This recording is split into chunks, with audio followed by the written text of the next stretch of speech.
Michael, congratulations, first of all. This is a wonderful, wonderful event. I can really feel the energy. I'm sure you can too. Oh, amazing energy here. Yes. I have to say it was a big risk. Back in January, the thought of having a conference where 800 people would come on 3 days face to face was probably madness. But it's happened, and everyone's come. Yeah. And it's wonderful to be able to meet face to face again and start talking about integrated health. Yeah, I think that's, again, something that's a catalyst for the energy that I'm feeling here. Everyone I've spoken to on the podcast here and just whilst walking around have been so galvanized by the conversations that are happening outside the speaking events as well, and the workshops too. Do you feel like from the last time you've put on a conference, which is probably 3 2 years ago? Yeah. How far have we gone forward? Because to me, at least, it feels like we've come leaps and bounds. I think we've moved forward immensely, because one of the things I've noticed about this conference, Rupy, is we've got an awful lot of clinicians, an awful lot of doctors, an awful lot of GPs. And that didn't happen in the past. We had a lot of therapists, we had a lot of interested people. But I think we're gaining momentum, not only in numbers, but also in enthusiasm. And I think it's all brought about a bit by COVID, a bit by a feeling that, long-term disease is just increasing, and, a lot of people here are having to face patients day by day and just not having the weaponry with which to actually help them. And they're coming here not only, I think, for a bit of a buzz, but also actually to find out some detailed stuff and what they really can do. Yeah, absolutely. You've been at this for a number of years. You're really early to the game. Talk to me about your sort of step change in the way you're thinking about medicine and how you've incorporated a lot of the things that we're talking about today on stage. Well, it's a long story, Rupy, but We've got time, don't worry. I was about 10 years into medicine, and I remember going into surgery one day. It was raining, and I dreaded it because I thought, I can't stand going into surgery and spending another day seeing people with depression, stress, bad backs, overweight, chronic tiredness, frequent infections, and just not having, the treatment that would actually help them, let alone not even helping them to not get there in the first place. I was intensely depressed, and oddly enough, a few weeks later, the wife of a judge rang me up. She was a Christian healer and said, "I want to come and work in your surgery, Dr. Dixon." And I thought that was the most outrageous offer I'd ever been offered in my life. But I thought, well, this is interesting. I've got nothing to lose because I'm pretty fed up at the moment anyway. Lovely partners who thought it was very strange, but they went ahead with it. She worked in our practice for a while. And I was just amazed by what a person can do without all the gimmicks of medicines, injections, and everything else. She really made an awful lot of people better. In fact, we wrote her up a few years later because we did a controlled trial. And Stephen Fox, who was the then editor of the Journal of the Royal Society of Medicine, had been the Lancet. He even did a leader on the paper we wrote. And he said, Dixon's shown that healing helps his patients. What he hasn't shown is that it's not a placebo. and of course, I thought, what's that mean, saying healing's not a placebo? Because it was just one person to one person. I wasn't bothered as long as the patients got better. That opened my eyes, because I suddenly realized that it wasn't just about the medicines I gave. And then I got more interest in complementary medicine, all the different modalities which I use today, from acupressure to herbs, then social prescribing. And then the whole thing's opened up, hasn't it? We're suddenly beginning to realize that so many other things are important for our health and well-being, both in healing and in stopping getting ill in the first place, beyond, the limitations of the drugs in our surgery. For me, not only was it an awakening, but it was also a resuscitation, because I suddenly started enjoying my life again. I could do something for someone with back pain. I could give them manipulation. I could try a bit of acupuncture, And if people came and wanted to talk about homeopathy, well, at least I knew what they were talking about and wasn't, hostile like so many of my colleagues. So it's regenerated my life, and here I am, in my 70s, still really enjoying general practice. I'm probably the most ancient GP in Devon, but I love it, because if you've got something you can offer people, and if you are lucky enough to have come together with this sort of personalized approach where you're really digging deeply into people's lives, knowing how they are, and after 40 years I know them quite well and their families, it's the greatest job on earth. It's so that's my message of this conference is, we want to liberate our clinicians to do what they really set out to do in the first place, which is to help their patients, to make them healthy, not to fill in forms, not to get payment for their QOF results, not to worry about the next CQC visit, but to do the right thing. Yeah. And you mentioned there a couple of things. We want to liberate our patients.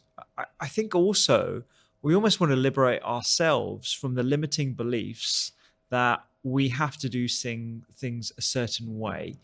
And one of the things you said earlier was, it doesn't really matter what I did or what I prescribed as long as the patients got better. And I think that's the core thing that a lot of people, and I think from my own experience, I wasn't really taught that way. Do you think there's something changing in the way we're bringing up our new medical clinicians? Do you think there's a difference in the way we're teaching them? I think it is. I think it's sort of back to the future, though, because, when I set out, there wasn't NICE, there wasn't CQC, there wasn't anything. You watched what your predecessor did, and my predecessor gave lots of Latin naming drugs and everything else, and you carried on. That's how it was. And it wasn't as safe and good. And, people died in their 60s of heart disease, whereas they're now living to the 80s, etc. Then we had evidence-based medicine, population-based medicine, which was great to begin with because, there were some standards and some guidelines. However, it's become a terrible tyrant. And what it means now is I see you, and all I do is impose my population-based evidence on you. I don't see Rupy. I don't see you in all your greatness, the way you live your life, your relationships, what you eat, what you drink, what you do, etc. I just literally look up the guidelines, and it says your cholesterol level's above X, therefore I give you a statin and a drug for this and a drug for that. And that's not what medicine's about. Medicine's about you. First of all, what you can do for yourself, because half the time you're making yourself healthy and treating yourself, by your own internal pharmacopoeia. But it's partly for me about encouraging what would naturally happen anyway. Sometimes using my medicine, but using it, not in this very didactic way. And also, sometimes taking a few risks. Risks in terms of whether things will work or not safety risks, but sometimes trying things that you think might be helpful, perhaps complementary treatment, and going with it, because we know that if you think it's going to work, it's more likely to work. And we need to get a proportionality about what evidence is required in what situation. And if it's likely to be a self-limiting illness, and if it's something that the patient knows all about, why not sort of go beyond these bounds? And unfortunately, we have a younger generation who are terrified of litigation, terrified of their peers saying that they're quacks, etc. And we need to overcome this fear. Yeah. I think you mentioned risks there, and I certainly see that there is a fear of going against the norm. And obviously there are boundaries for a reason. There have been some pretty well-known cases of doctors working outside of what is actually safe, knowingly as well. But I think within the bounds of reason, if you're going to instigate an intervention that is safe and potentially can have benefit, we have to encourage our clinicians to take those and to promote those. You must have come under a lot of fire over the last couple of decades, right? In terms of taking risks. How do you deal with the critics? Because that's one of the main things I get from people not really wanting to talk about these things with patients, or even amongst their colleagues. How have you dealt with that? Well, really, the patients, because they've got better and they want to come and see me and tell tales of how things have changed in their lives. And that's what really matters as a doctor. I have to say my peers, yes, I listen to my peers, but they matter less to me than what the patients are saying. And as you well know, in general practice, we now have to have scores for what our peers think of us and scores for what our patients think of us. And I have to say, in the early days of those scores, my peer scores weren't terribly high because people thought, well, Dixon sort of goes somewhat, over the rails. But actually, bit by bit, they're getting interested in this because, what we're talking about in integrated health and care, it's medicine in color. It's medicine in reality, and it's human form and its passion. And that's what you're seeing here at this conference. Not this very gray idea of it all being a spreadsheet with various flow diagrams and care pathways we talk about, don't we? I think of them almost like sort of rat runs.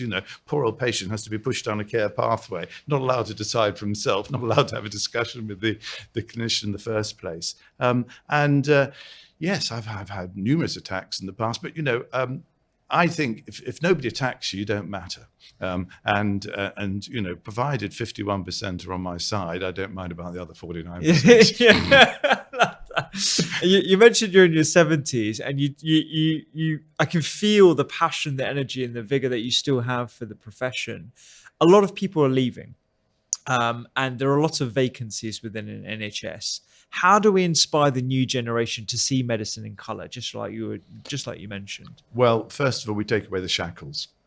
I was talking to Claire Gerardi yesterday, and she said on the platform, "Why don't we get rid of all statutory training?"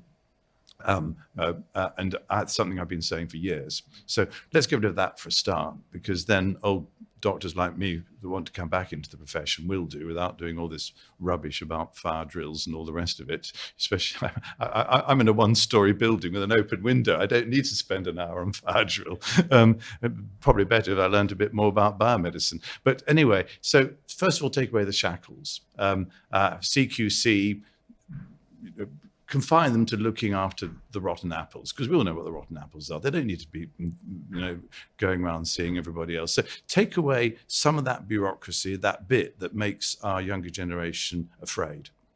And then start enthusing, I think, in their real role as GPs, which is not only about seeing the individual patient and doing the best for them, but it's about empowering the local patients and the population in the community to be healthier generally. And we should be the barefoot public health physicians of the future, with funding streams to support that role, so that part of my role, yes, is face-to-face with you 3 or 4 days a week, but we can't, very few doctors are full-time, 9-10 sessions now. So those other sessions, going to the school, going to even the supermarket, the planning team for the local authority, bringing primary care, the voluntary sector, and the local authority together. That, for me, would release general practice to be magnificently effective, not only in individual patient care, but also in population health. And I think that would make our younger GPs much more interested in their job. At the same time, we do need reinforcements. I mean, we've had 3 secretaries of state saying there are going to be more GPs. One said 4,000, one said 5,000. I think the latest is 6,000. Each time they say it, it goes down. It has done for the last 10 years. So there is a limit to what you can do in 10 minutes, really. We need quarter of an hour appointments. We need time to really sort people out, because it's cost effective if you do. And we also need to bring back that ability, which I had 40 years ago, which I don't see now as easy with the younger doctors, to have an ongoing relationship, continuity of care, because that's what patients over 65 who are very ill or have long-term disease want. And it's those relationships that make you go into work. It's almost like seeing the next installment of that patient's life. So I think it's about continuity. It's about creating a public health role, but it's also about taking away the bureaucracy and giving people a bit more headroom, because the day's work at the moment is undoable. And most GPs are fed up because they want to do a good job and they feel they can't, and they don't like doing a half-baked job. You're such an inspiration. Thank you so much for just the continued work you're doing, because you're really inspiring everyone, from those who are ingrained in their profession to those coming through the ranks as well. So I really, really do appreciate it. Well, Rupy, can I return the compliment? I think you're pushing the borders yourself, and I really look forward to working with you to see what we can do, especially in these Eat Well sites, which I hope will come online, where we take a whole community and literally shake it and enable it to not only access healthy food through vouchers, whatever, for people that can't afford it, but also create a culture, a completely different feel to how we might live. I'm learning so much at this conference in specific ways. We've just heard a wonderful lecture on, I didn't know this, on how high uric acid levels are another biomedical marker for inflammation and metabolic disease. And I'm sure that you know all about this, but I thought uric acid was just something you treat with with stuff out of Purinol when you've got kidney stones or when you've got gout. Yeah. Turns out it's quite different. Yeah. Tomorrow I'm going to have to be practicing totally differently. But I've learned things here I didn't know. Well, outside there, most GPs don't know this. Yes. This is why they need to be coming here for future conferences, because this is the place, the light bulb moments which they can't get in the traditional textbooks and literature. Yeah. Can I give you some advice? I would book a much bigger venue next time, because I think after this goes out, people are going to get proper FOMO and they're going to want to come. So hopefully we can fill more seats, because I agree, a lot more people need to know about the stuff that we've been talking here over the last couple of days. And can I carry on the interview with you, really? Go on. How do we get this into the outside world? How do we, it's all right, we're all slightly, the people that are already been persuaded of this. Yeah. But there are plenty out there who are fed up. They've got the crash helmets on. Yeah. Come 5, 6 or 7 o'clock, and the last thing they want to do is to come to a conference like this. Yeah. How do we start interesting them? It's interesting. So I'm going to be talking about this a bit later at the event this evening. But I think it comes down to 3 core areas: content, culture, and community. So content, things like this that we're doing today, putting out information, whether it be via the medium of a podcast, a video, or educational events. I think that's key, and that has to be integrated in the mainstream sort of conventional way of teaching our nurses and doctors and our health professionals. I think that the culture aspect is a culture of wanting to learn postgraduate, but also being open-minded to all the other elements that we would otherwise, sort of veer against for fear of litigation. I think, again, the comments you made about the CQC impacts our culture negatively, because we're always worried about what other people might think of us, but also the ramifications of doing something outside the guidelines. And community, I think, is something that we haven't really tapped into as much. I was chatting to Lord Nigel Crisp, who is a good colleague and friend of yours, about what we can learn from developing nations and how you can actually create a salutogenic environment by doing things like putting outdoor gyms or having people who are health advocates in the community and spreading out those health messages, having cooking kitchens, teaching kitchens, instilling an air of the norm being eating a salad instead of the norm being grabbing a sandwich or having 15 to 20 minutes at work to rush your lunch in front of your desk. These norms have to be changed, and that has to start at a community level. So I think if we can engage in those 3 things, and I'm sure there are other things as well, it's a good start. And I think that's how we'll get some change. Great. Well, it'll be your generation that will need to do it. Yeah. Thank you, Michael. Thank you, That was Rupy. wonderful. That's great. Really